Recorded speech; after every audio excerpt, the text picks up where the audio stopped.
Bajaj CNG অটোরিকশার ইঞ্জিনের পিছনের mountain ভেঙে দুই টুকরো হয়ে গেছে। আপনারা দেখতে পাচ্ছেন এইখানে আছে ইঞ্জিনের পিছনের মাউন্টেন, দেখেন দুই টুকরো। এটা খুব সহজে যেভাবে রিপেয়ার করা যায় আমি এখন আপনাদের দেখাবো।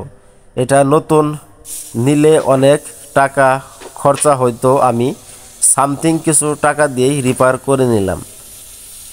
দেখেন এই মাউন্টেনটা রিপেয়ারিংয়ের কাজ চলতেছে।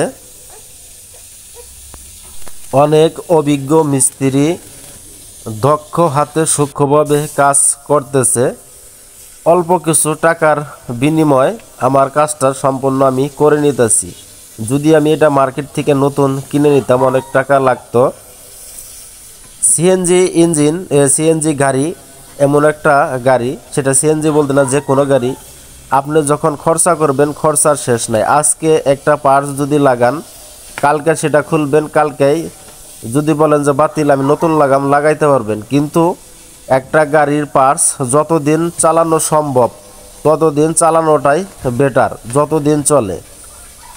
কারণ নতুন লাগাইলে অনেক টাকা খরচা হয়, আর আমি পুরাতন এই পার্টসটা রিপেয়ারিং করে চালাবো, নতুনের মতোই চলবো। তাহলে আমি বেশি টাকা কিসের জন্য খরচা করব?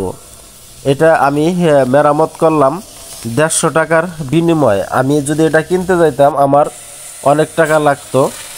দেখেন খুব সুন্দরভাবে রিপেয়ার করে নিলাম। আপনারাও যদি এই সমস্যা হয় আপনাদের গাড়িতে, তাহলে অবশ্যই আপনারা রিপেয়ার করে চালাবেন, এতে কোনো সমস্যা হবে না।